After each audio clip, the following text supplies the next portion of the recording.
이 시대 참 많이 발전하고 번성하는 시대입니다. 번성을 하다 보니까 잘 살아서 좋기는 한데 이게 꼭 평안하지는 않은 것 같아요. 전화를 너무 자주 받아야 돼서 어렵지 않습니까, 여러분? 쉴 새 없이 울리고 스팸도 많고, 그리고 참 너무 안타까운 말은 우리 어르신들이 내가 오래 사는 게 두렵다고, 아플까 봐. 특히 알츠하이머 환자가 늘어나서 전 국민의 10% 넘게 알츠하이머를 앓고 있다 합니다. 그러니까 이게 중증까지 넘어가는 것은 심해도 초기 증세는 아주 많다는 거예요. 예전에 집안에 치매 환자 있다 그러면 부끄러워가지고 숨기고 막 그랬잖아요. 요즘은 부끄러운 일도 아니에요.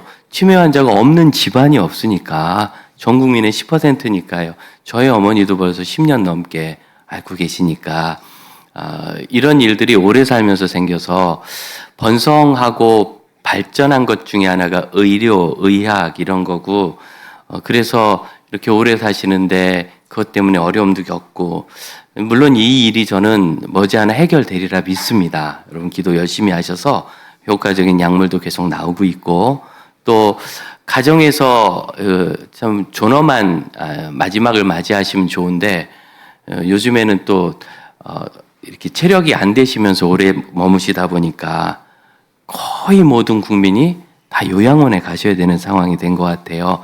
헤아려 보니까 저희 어머님이 요양원에 8년 계셨더라고요. 8년 계셨는데, 왜 요양원에 모시는가? 이제 저희 어머니는 치매가 좀 중도로 넘어가서 도저히 관리가 안 되고, 제가 뭐 옆에서 지키고 있었는데도 묘하게 저를 피하고 가출을 하셔서 그러더라고요. 그래서 도저히 관리가 안 돼서 그렇게 했는데, 또 그것이 아니더라도, 아니 아버님이 93세라 이렇게 부축을 해드려야 되는데 아들은 70세라 내 허리도 관리가 안 되니까 누구를 부축하겠어요. 그래서 이게 케어가 안 되니까 어쩔 수 없이 모실 수밖에 없고, 또 처음에는 갈 때는 요양원 가기에 마음이 많이 무겁다가, 저희 어머님도 이제 초기에 가실 때는 중도에서 좀 괜찮다 왔다 갔다 하셨거든요. 그런데 괜찮을 때는 들어가기 좀 머뭇하다가 한 3개월 지내니까 이제 안 나오려고 하시더라고요. 거기서 편안하고 이제 케어가 되니까, 관리가. 그래서 이런 일들이 우리에게 또 다른 민망함과 슬픔이 되기도 하고, 이렇게 발전하면 문제가 생기고, 문제를 해결하면 또 다른 문제가 오고, 그래서 문제가 없는 일이 없으니, 그럼 우리가 발전의 끝과 목표에 대해서 한번 고민할 때가 이미 된 것 같습니다. 무엇을 위해서 발전을 하고, 번성하면 무엇을 이루어야 되는가? 가인의 이야기가 있는 창세기 4장은 두 부분으로 되어 있어요. 하나는 가인의 개인적인 범죄와 또 하나는 그의 후손들이 번성한 이야기. 그래서 18절을 보시면 가인의 자손들이 나옵니다. 에노, 이랏, 무흐야엘, 무드사엘, 라멕, 이렇게 해서 5대 손으로 라멕이 나왔는데, 이제 가인부터 해서면 6대네요. 그 아들들이 야발은 20절에 보니까 목축을 하고, 유발은 수군과 퉁소, 그러니까 예술과 음악의 시조가 되었고, 그 다음에 두발 가인은 22절에 쇠로 여러 가지 기구를 만드는 어떤 공업 같은 일을 했다. 문명이 시작되는 걸 보여주고 있거든요. 그 이전에 가인은 성을 짓고 자기 아들 이름을 따서 에녹성이라 불렀다. 도시가 시작되는 거예요. 그래서 문명이 시작되고 도시가 시작되면서 사람들이 쭉 번성해요.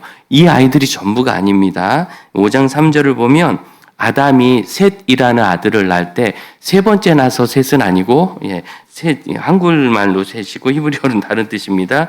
셋인데 130세에 나왔대요. 여러분 130세까지 셋밖에 안 나진 않았겠죠. 그 사이에 더 있을 거예요. 그냥 성경이 3명만 적으니까 우린 그렇게 그냥 읽으면 돼요. 하지만 이어서 4절을 보니까 130세에 셋을 낳고 또 800년을 더 살면서 아들을 낳았다는, 그러니까 900년 정도 애를 낳는데, 900년 동안 애를 낳으면 좀 날만하겠어요. 개척교회 하나가 좀 넘겠네. 대형교회 되겠네. 그래서 어떤 분이 2년에 한 명씩 낳는 거로 하면 450명이다. 계산도 빠르셔. 450명이 900년 동안 살면은 또 아들의 손주의 증손주의 고손주에 얼마나 많이 낳겠어요. 30년마다 나면은 13대까지 낳을 수 있거든요. 예, 그렇게 되니까 굉장히 많이 번성을 한 거예요. 이렇게 번성을 해서 참 좋아야 되는데, 이 가인 이야기의 결론이 어디냐? 가인도 이 정도로 아주 오래 살았겠죠. 그런데 그의 6대인 다섯 번째 손주, 5대 손주인 라멕은 아내를 둘을 얻었대요. 19절. 굉장히 좀 가슴 아픈 일이죠. 하나님께서 주신 남자와 여자와 결혼하는 이 결혼 제도를 망가뜨리는 일을 라멕이 했는데, 이걸 또 우리가 그냥 라멕 나쁜 놈 이렇게만 보지 말고 그 당시 문화를 봐야 될 필요가 있어요. 왜 중혼이 생겼는가? 중혼이 생겼는가? 그 이유는 남자들이 적어졌기 때문입니다. 전쟁으로 남자들이 많이 죽어서 1대1로 결혼을 해서는 남편을 얻지 못하는 여자들이 너무 많아지는 거예요. 그런데 고대 사회가 농경과 수렵 중심의 사회이기 때문에 여성 혼자로서는 사회생활을 할 수가 없어요. 경제생활을. 그리고 자기를 지킬 수도 없고, 그래서 집안이 필요하니까, 그래서 할 수 없이라도 중혼 제도가 이렇게 생기기 시작합니다. 굉장히 슬픈 겁니다. 그러니까 라멕 시대에 중혼을 했다는 이야기는 이미 전쟁을 통하여 남자들 숫자가 많이 줄고 있다라는 배경을 보여주는 거기도 해요. 실제로 라멕은 뭐라고 얘기하느냐면 23절에 라멕이 아내들에게 이르되 야다와 실라여 내 목소리를 들으라. 라멕의 아내들이여 내 말을 들으라. 같이 읽어볼까요? 나의 상처로 말미암아 내가 사람을 죽였고 나의 상함으로 말미암아 소년을 죽였도다. 이게 무슨 뜻인지 잘 모릅니다. 한 명을 죽였다는 건지 두 명을 죽였다는 건지. 그러나 이 문장 그대로 이해할 때 라멕은 젊은 남자들을 죽였어요. 그러다가 자기도 부상은 좀 입었어요. 하지만 나는 부상은 입었지만 그들은 내 손에 죽었다 하고 사람 죽인 걸 자랑하고 있어요. 전쟁일 수도 있고 폭력일 수도 있고 사람 죽인 걸 자랑하고 있어요. 끔찍한 일이죠. 그의 조상 가인이 자기 동생을 죽인 이후로 살인이 그 시대에 계속 있어서 가인이 두려워했던 것도 뭐냐면 하나님, 제가 떠돌아다니다가 만나는 사람이 저를 죽이지 않겠습니까? 자, 가인이 떠돌아다니다 만나는 사람은 자기 형제나 조카나 이렇게 손주나 뭐 이런 거예요. 아담의 후손들이니까. 그러니까 한 집안입니다. 집안에 살인자가 있기 때문에 고대 근동 뭐 지금도 그런 풍습이 있으니까 집안의 문제를 스스로 해결하고 정화해야 되는 명예살인이 일어나는 거죠. 살인자니까. 그러니까 이제는 가인이 아벨을 죽인 것만 살인이 아니고 곳곳에서 살인과 전쟁이 막 번성하는 끔찍한 상황이 보입니다. 그리고 이 라멕이라는 사람은 심지어 사람을 죽이고 자랑을 해요. 이걸 학자들이 흔히 칼의 노래라고 부르는데, 칼로 죽였다는 얘기는 없지만 바로 후에 22절 보니까 신라가 두발 가인을 낳았다. 그는 쇠로 여러 가지 기구를 만들다는 단어가 별이다라는 단어예요. 그래서 벼리는 거 아시죠? 날카롭게 하고 단단하게 하고, 그래서 강한 무기를 만들고, 그러나 벼리는 것이 꼭 칼만 벼리진 않습니다. 그 쇠사랑 같은 농기구도 벼린다고 해요. 이거 잘 다듬을 때는. 하지만 상당히 공격적으로 쓰이는 칼도 만들었을 것이 틀림이 없습니다. 그래서 라멕이 자기 아들이 만든 칼로 사람을 죽인 것 같은 그런 구조를 보여주고 있어요. 이게 무슨 일입니까? 문명이 생기고 발달하기 시작하고 사람이 번성했는데 거기서 끔찍한 죄가 일상화될 뿐만 아니라 사람을 죽이고 노래를 만들어서 자랑을 하고, 그 다음 24절은 더 끔찍합니다. 읽어볼까요? 가인을 위하여는 벌이 7배일진데 라멕을 위하는 벌이, 자기 오래전 할아버지 봤을 거예요. 아까 말씀드렸듯이 30년마다 낳는다고 그러면 13대, 14대까지 가니까, 아니 훨씬 더 가는구나. 20대, 30대 막 가네요. 어마어마하게 길잖아요. 그러니까 당연히 라멕은 자기 조상인 가인 봤어요? 가인이 표를 갖고 있어요. 무슨 표죠? 하나님이 가인을 해치는 사람 벌을 7배나 주겠다는 표예요. 그 표 가지고 지금 하나님을 우롱하고 있습니다. 신성모독입니다. 하나님은 가인을 위해서는 7배의 벌을 준비하셨지만 나는 77배다. 무슨 살인자가? 이건 무슨 소리예요? 나는 많이 죽였으니까 벌을 나한테 받겠지. 아주 공격적인 이야기를 하면서 신성을 모독하고 하나님을 모욕하는 노래를 부르고 있습니다. 자, 번성했는데. 그리고 라멕은 집안이 대단해서 중원도 시작하고 그 아들들은 문명의 시조가 되고 심지어 누군지 모르는 딸도 있어요. 22절 마지막 보면 두발가인의 누이는 나아마였더라. 나아마가 누군지 아무도 몰라요.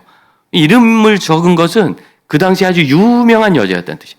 그러니까 이 집안에서 태어난 여자도 아주 대단한 여자. 큰 집안을 이루었고 그들은 에녹성에서 살았을 수도 있죠. 그런 가정이었지만 끔찍한 범죄를 저지르고 그걸 부끄러워하지 않고 자랑하는 난폭한 죄의 집안이었습니다. 그래서 이 가인의 이야기는 4장에서 가인의 살인으로 시작해서 그 후손들의 살인 이야기로 마감하는, 이럴 거면 번성 안 하는 게 더 좋지 않겠어요? 너무 끔찍하지 않습니까? 사랑하는 형제자매 여러분, 그냥 번성 자체가 목표고 그것이 행복은 아니라는 것을 우리가 알고 있잖아요. 그래서 잘 돼서 돈을 많이 벌면 좋을 것 같지만 돈 때문에 집안이 깨지기도 하고 사람이 망가지기도 하고 무너지는 일이 많지 않습니까? 이혼에 뭐 별별 일들이 돈 때문에 일어나고, 또한 높은 지위를 얻으면 참 좋은데 너무 슬프게 대한민국에서 제일 높은 지위를 가지셨던 대통령들은 줄줄이 감옥에 가셔서 현재도 계시잖아요. 언제 나오실지 몰라요. 재판도 안 끝났어요, 아직. 이런 끔찍한 일들이 번성이 목표가 되었기 때문에 생깁니다. 그럼 우리는 왜라는 걸 한번 물어봐야 되고 무엇을 위해서를 물어야 합니다. 지난달에 이제 기도를 막 하는데 올해 16명의 아이들이 태어난다는 거죠. 얼마나 좋은지. 16명이 태어나면 이 아이들을 잘 양육해서 하나님 나라와 교회 일꾼이 되겠지. 그리고 계산을 해보니까 제가 은퇴할 때 걔들 중2더라고요. 제가 은퇴할 때 중2 되는 애들 16명 태어나는 게, 여러분 죄송합니다. 좀 막말인데 제 목회에 무슨 도움이 되죠? 방해나 되겠지. 괜히 나 먹을 밥도 없는데 내 앞에 줄 서서 밥 먹고, 나 화장실 갈 때 줄 서게 만들고, 시끄럽게 떠들 거고, 무슨 교회 안에서 무슨 기여를 하겠어요, 중2 전에. 그리고 너무 슬픈 건 제가 은퇴할 때 걔들이 과연 저한테 위로의 말을 해줄까? 중2인데? 이러지 않겠어요? 그 세대는 없는 게 저의 은퇴에 도움이 될지도 몰라요. 그러고 나니까 예전에 우리 선배님들이 하던 약간 조소와 자기 비하가 섞인 농담이 생각납니다. 다음 세대에서 부흥해봐야 목회 불편하기만 하지 나 은퇴할 때까지 걔들은 도움 하나도 안 돼. 그때는 그 얘기 들을 때 막말이라는 걸 알았는데 제가 약간 셈본이 늘었는지 16명 태어나는데 그 계산이 막 2, 50 하듯이 딱 되더라고요. 그래서 생각했어요. 저는 올해 태어나는 아이들하고 같이 이제 제 남은 14년을 열심히 살아보겠습니다. 열심히 살아서 14년. 그래서 제가 이름도 정했어요. 16 클럽. 같이 16명이 경건을 연습하고 선교도 같이 다니고 제가 걔들하고 여러 번 선교 다닐 거예요. 이 세대가 부흥과 믿음의 세대가 돼서 중2 때 저에게 축복 기도를 할 수 있도록, 아버지 좀 어려울 것 같긴 한데 해봐야죠. 하나님 나라와 교회의 미래를 이 아이들과 함께 준비하겠다. 여러분, 애들 16 태어나서 좋습니까? 뭘 준비하고 계십니까? 그 아이들을 위해서. 16명의 아이들을 위해서 무엇을 준비하고 무엇을 기대하고 계십니까? 믿음은 미래 시간표예요. 우리는 과거 시간표만 갖고 살아요. 옛날에 애 키워봤는데 효도 안 하더라. 애들이 많으니까 교회 불편하더라. 옛날에 애 키웠는데 다른 교회 가더라. 미래의 이 아이들이 하나님을 위해서, 교회를 위해서, 선교를 위해서 무엇을 할까를 생각하고 그걸 기대하지 않으면 올해 태어날 16명, 사실은 아직도 자녀를 기다리는 부부들이 있기 때문에 뭐 굳이 올해 아니라 내년에 태어나더라도 올해 갖는 아이들이 좀 늘었으면 좋겠다. 그래서 제가 숫자를 해보니까 19 클럽이 별로고 21 클럽, 이게 제일 좋더라고요. 느낌 21 클럽이. 5을 더 주시. 과연 숫자가 느는 게 목표가 아니라 우리가 그 아이들에게 무엇을 기대하고 무엇을 준비하고 있습니까? 번성의 목표가 있느냐 말이죠. 만약 그렇지 않다면 우린 여기에 있는 라멕보다 나은 것이 없을 수 있어요. 물론 우리 자녀들이 살인자는 되지 않겠지만 자기 시간을 낭비하고 인생을 낭비하고 자기만 바라보는 사람이 되지 않겠습니까? 왜 이런 결과가 나왔을까? 결국 이 일은 가인의 복사판이거든요. 가인이 한 일이 6대 만에 라멕에게서 더 끔찍해진 거예요. 이걸 무엇이라고 설명할까? 가인에게는 제일 큰 문제가 회심이 없어요. 회개가. 후회하고 돌이키고, 따라합시다. 후회하고 돌이키고. 이 두 개가 중요해요. 회심이에요. 회심. 인생이 완벽한 사람이 어디 있습니까? 저도 그렇고요. 완전한 사람은 없어요. 가인은 분명히 큰 죄를 지었어요. 그래서 하나님께 큰 벌을 받았어요. 10절부터 12절을 보면 내 아우의 핏소리가 들린다. 이 땅이 너를 밀어낼 거예요. 저주할 것이고 너를 쫓아낼 것이다. 땅에서부터 쫓겨난대. 그럼 사람이 대한민국에서 쫓겨나면 뭐 다른 나라 가겠지만 땅에서 쫓겨나면 어디 하늘로 갑니까? 바다로 갑니까? 갈 곳이 없어요. 모든 곳에서 거절받는 사람이 될 거예요. 이런 끔찍한 징계를 받는데 이만큼 혼났으면 후회하고 잘못했어요 하고 그럼 제가 어떡할까요? 할 법도 안 돼. 가인은 그렇잖아요. 13절 내 죄벌이 너무 무겁습니다. 동생 죽인 놈이 내가 너무 벌이 심한데요. 이런 얘기예요.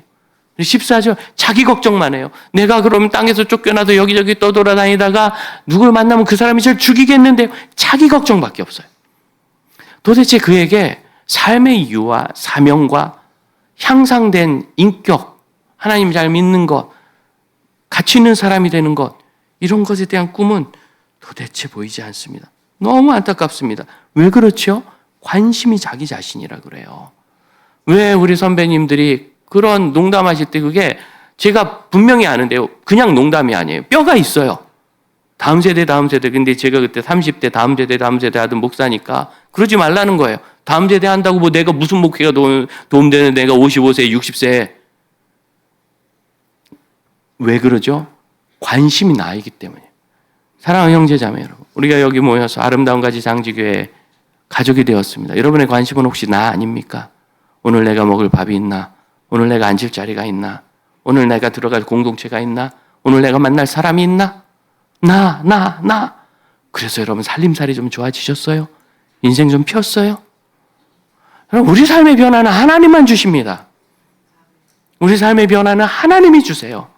내가 챙길 수도 없어요. 여러분 아시잖아요. 제가 지금 뜻없는 이야기 하는 게 아니라 저보다 여기 선배님 아주 많으신데 아니 이렇게 비교적 아직 젊다고 스스로 생각하는 저도 깨달았는데 선배님 여러분 아시잖아요. 인생의 변화 하나님밖에 주실 분이 없어요. 나는 나를 바꾸지 못해요. 내 삶도 바꾸지 못하고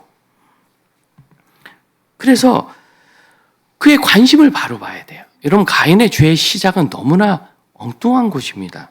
왜 그가 죄를 지었어요?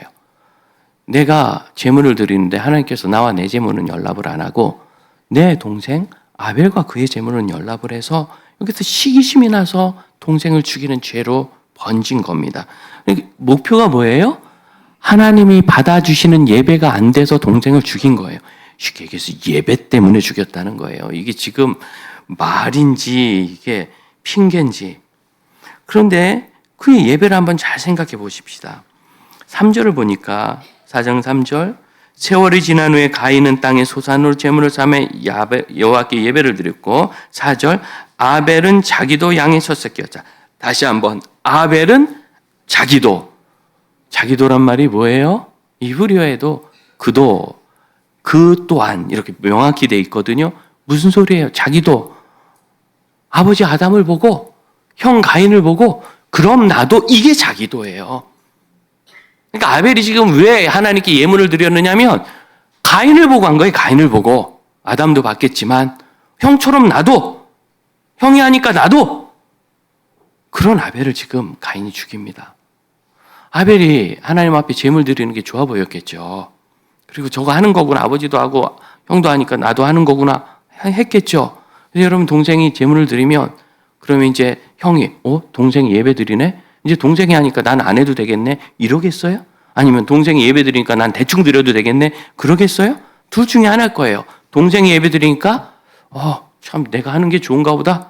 계속 열심히 하자 했든지 동생이 저렇게 하는데 내가 형인데 좀 더 잘해야지 그랬든지 둘 중에 하나 아니겠어요? 동생이 예배 드리니까 내가 좀 망하자. 이러는 사람이 어디 있겠어요? 그건 상식적이지 않아요. 그렇다면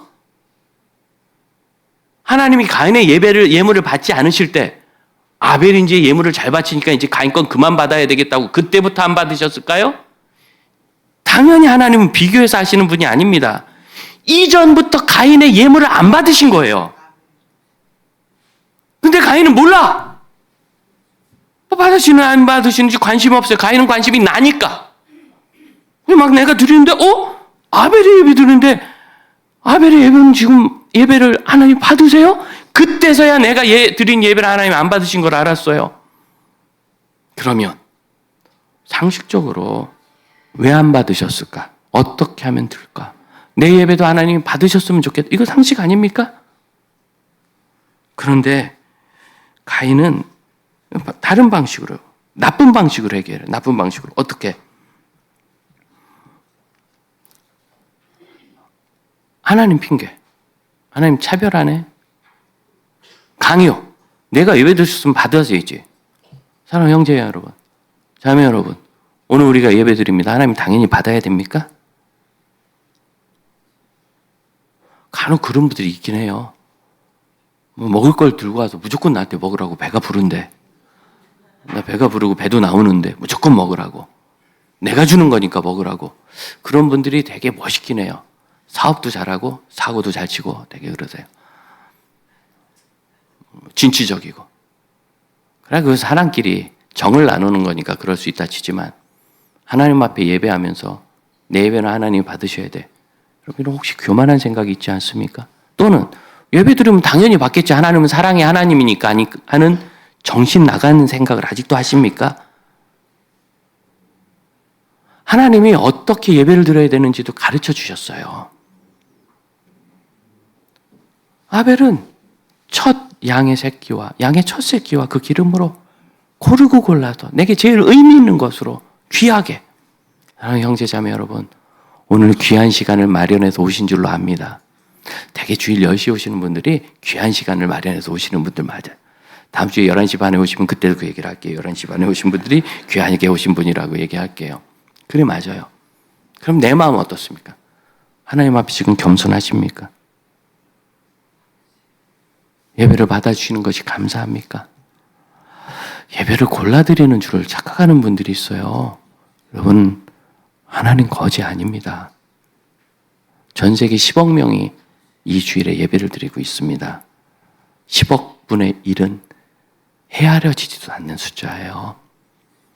하나님이 나에게 관심이 있고 사랑이 있으시니 내 예배에 관심이 있긴 하지만 그건 맞고 당연하지만 그러니까 내가 아무렇게나 해도 무조건 예배 받으신다는 정말 정신 나간 생각이에요. 이거 버려야 합니다. 매 순간 하나님이 찾으시는 예배자. 10억 명이 예배를 드리는데도 여전히 하나님이 찾으시는 예배자. 하나님 앞에 진심으로 하나님 경배하며 만나기를 원하고 진실하고 또한 하나님 말씀하셨어요. 내가 선을 행하며 어찌 낯을 들지 못하겠느냐. 선을 행하라. 삶을 바로 세우라. 아, 이게 문제구나. 그럼 그때부터 그렇게 하면 내가 그동안 헛된 예배, 예배가 헛된 것은 없지만 하나님 받지 않으셨다는 의미에서는 정말 내 마음대로 헛된 예배를 드리다가 이제야 참된 예배를 알았다 하고 삶을 건강하게 할 기회가 있는 거잖아요. 그게 회심이에요. 여러분, 회개는 나를 가치 있게 만드는 과정입니다. 그래서 회개는 여러분, 가인의 예처럼 야단 맞는다고 저절로 되지 않는 걸 알아야 돼요. 죽을 고생하고 죽더라도 바뀌지 않는 게 사람입니다. 죽을 고생을 하고 죽을 때까지도 바뀌지 않는 사람. 회개는 노력하고 배우듯이 연습해야 돼. 왜? 우리 회개 익숙하지 않아요. 여러분 착각하고 계세요. 여러분 회개 잘하는 줄 아는데 우리 회개 굉장히 익숙하지 않아요. 그래서 연습하듯이 억지로라도 해봐야 돼요. 그래야 회개의 길을 알아요.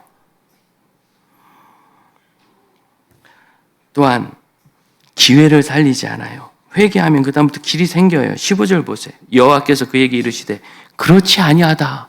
좋지 않습니까? 지금 가인이 요새 말로 맹붕이 왔어요.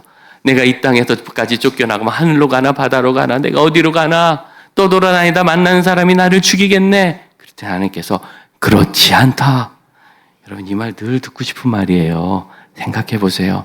우리가 빛도 보이지 않고 길도 보이지 않고 해결점이 보이지 않고 캄캄하고 막막할 때 난 끝났다 생각하잖아요. 그때 하나님께서 그렇지 않다 이야기 듣고 싶지 않아요. 너 끝난 거 아니다. 오히려 비상할 거다. 우리는 성경에서 그걸 많이 보잖아요. 베드로가 회개한 후에, 바울이 회개한 후에, 모세가 회개한 후에, 다윗이 회개한 후에 하나님은 어떻게 그들을 높이셨습니까? 어떻게 그들을 빛나게 하셨습니까? 우린 성경에서 이미 충분히 봤어요. 그래서 그렇지 않다. 이 좋은 말씀을 들었는데 그런데 가인은 그 기회를 살리지 않아요. 그래서 도망가서 어떻게 하는가? 성을 쌓고 죽을까 봐 걱정이 돼서 하나님이 너 안 죽겠다 보호하시겠다고 약속하셨는데 그래도 7배의 벌을 각오하고 나를 죽이면 어떡해요? 이렇게 생각했을까? 여러분 이 7배라는 것은 그냥 7배 벌을 주겠다는 게 아니라 강조입니다. 7은 완전 숫자라고 가득이거든요. 가득하게. 사랑하는 형제자매 여러분, 우리가 회복을 위해서 기도합니다. 어려울 때마다. 근데 여러분 회복이 뭐예요?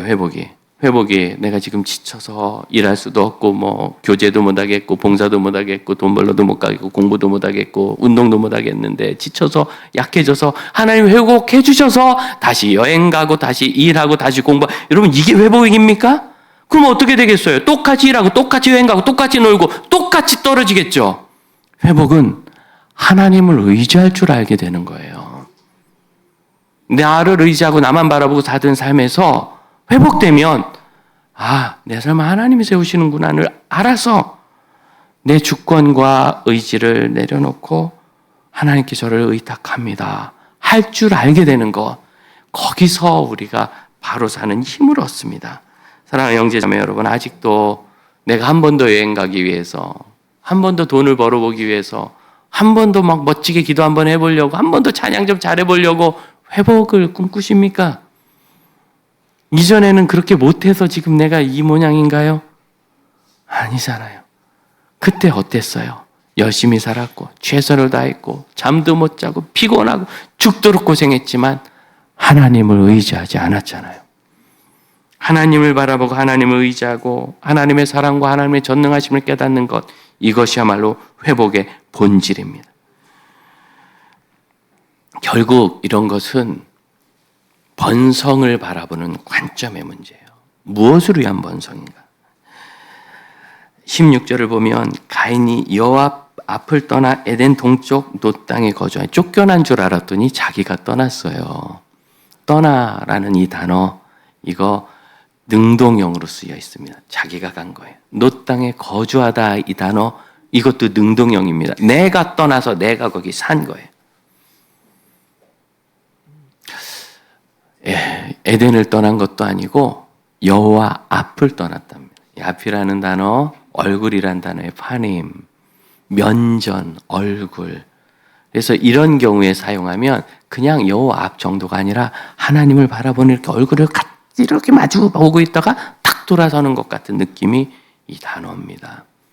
여호와의 얼굴을 내 뜻대로 내 의지로 떠나서 어디로? 동쪽. 근동사에서 동쪽은 생명이고 능력이고 소망이에요. 그래서 동쪽에서 해가 떠가지고 거기부터 일이 나고 거기에 능력이 있다고 믿었어요. 영생도 동쪽에 있다고. 해가 늘 새로우니까. 이것은 그들의 사고 속에서 하나님도 그것을 잘 받아주셨는데, 그래서 성막을 가지고 학자들이 비유를 해요. 성막을 지으면 문이 동쪽입니다. 그러니까 동쪽으로부터 들어와서 뜰을 지나서 성소로 들어가면 그 서쪽의 끝에 있는 지성소에 하나님의 임재가 있어요. 그러니까 동쪽은 하나님의 임재로부터 멀어지는 겁니다. 가기는 가요. 성막에 들어와서 예배 드리는 사람이 예배 끝나면 성막을 나가겠죠. 동쪽을 떠날 때 그는 여호와의 얼굴을 떠나는 게 아니라 여호와의 얼굴을 배웠고 임재 가운데 주를 의지하고 세상을 향해 나가는 거예요. 떠나는 게 아니에요. 함께 가는 거예요. 그런데 가인은 지금 여호와를 떠나요. 그래서 정말 여호와 계신 곳에 반대 방향처럼 에덴의 동쪽, 그는 세속적인 생각을 갖고 있습니다. 동쪽이 더 능력이 있어. 에덴을 못 산다면 그 동쪽으로, 아담과 하와가 살던 곳에서 더 동쪽으로 내가 더 나갈 거야. 더 높은 것, 더 좋은 것, 더 센 것을 찾아서 동으로. 이게 그 당시 번성하는 사회의 죄악된 모습입니다. 아벨의 믿음이 무엇인가? 히브리서 11장 4절은 아벨의 믿음으로 더 나은 제사를 드려서 하나님께로부터 그 믿음을 인정받았다. 그는 죽었으나 그 믿음으로서 지금도 말한다. 딱 하나예요. 예배. 그가 더 나은 믿음의 예배를 드렸다는 것은 이 당시의 문화 속에서 본다면 4장 마지막 절 26절을 보시면 아담의 아들 셋도 130세의 아들을 낳은 그 셋도 아들을 낳고 그의 이름을 에노스라 했다. 만일 셋이 그냥 한 30세쯤 애를 낳았다 그러면 아담이 160세쯤 됐겠죠? 그때 어떻게 했는가? 26절 하반절, 비로소 사람들이 여호와의 이름을 불렀다. 이때까지는 여호와의 이름을 안 불렀대요. 여호와의 이름을 안 부르고 힘이 신이 되고 부가 신이 되고 자기 성이 신이 되어서 자기 자랑하고 사느라고 바빴대요. 오래전에 제가 섬기던 교회 집사님이 예비군훈련 갔다 와서 경험을 얘기해요.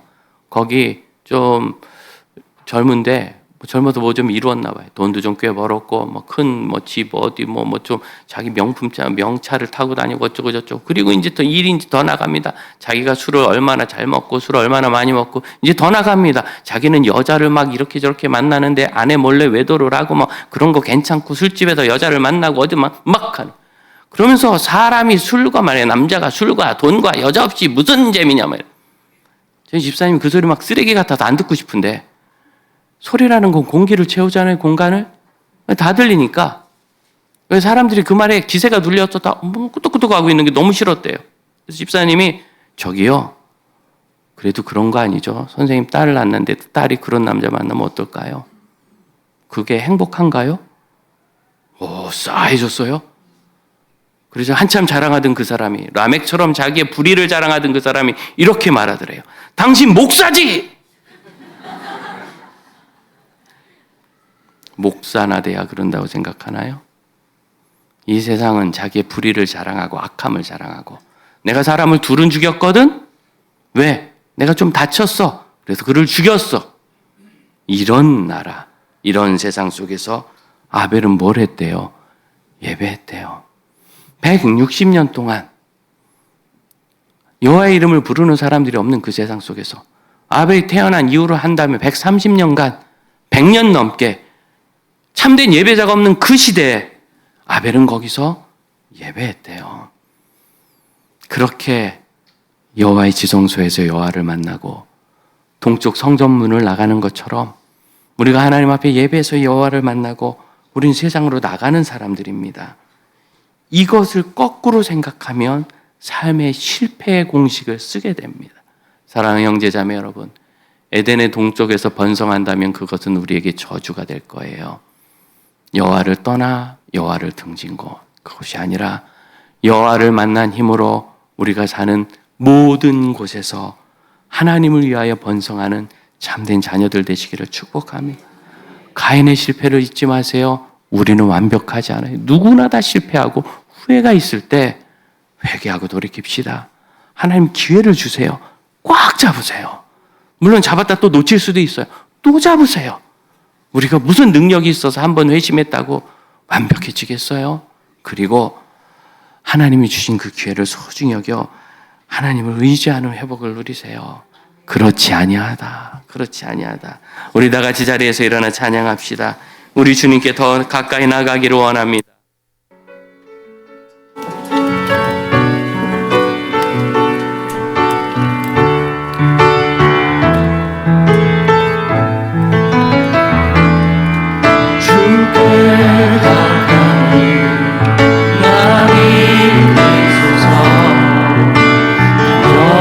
주님만을 원합니다. 채워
기도합시다. 하나님, 제가 참되게 회복되어 주를 의지할 줄 알기를 원합니다. 그리하여서 늘 회심하고 회개할 줄 알게 하시고 돌이킨 후에 우리 하나님이 주신 모든 기회를 따라가게 하옵소서. 합심하여 기도하겠습니다. 주님, 저의 목표를 다시 돌아보며 번성 자체가 목표인 사람이 아니고 우리 하나님의 저희 목표며 우리 하나님의 나라를 구하고 그의 의를 구하는 믿음의 사람으로 살게 주옵소서. 주님, 가인을 위한 하나님의 회심의 길이 있었으나 그가 그 소중한 길을 걷어차고 여전히 자기를 돌아보고 자기를 의지하다 멸망한 것을 보며 후회가 아니라 제 길을 채우게 하옵소서. 주님 구합니다. 저의 연약함을 하나님 아시오니 세상 가운데 스스로 서는 것이 아니라 저희가 혹시 돈 벌 재주가 있거나 공부하는 재주가 있거나 리더십의 재주가 있거나 사업의 재주가 있어서 직장에서 유능한 재주가 있어서 무엇을 잘할지라도 그것이 저희 삶의 목표가 아니라 그것을 통하여 우리 하나님 섬기고 하나님 만나며 하나님께서 세우시는 삶이 되는 것이 삶의 목적임을 분명히 깨닫게 하여 주시옵고, 하나님 이 불경건한 세상에서 참되게 예배하여 세상을 향하여 그 욕망 많은 동쪽이 아니라 온 땅 하나님이 보내신 곳에서 주를 위하여 영광된 주의 자녀들 되게 하옵소서. 지금은 우리 주 예수 그리스도의 은혜와 하나님의 크신 사랑과 성령의 역사하심이 우리 주의 나라를 바라보는 믿음의 형제 자매들에게 이제로부터 영원토록 함께 하실지어다. 아멘.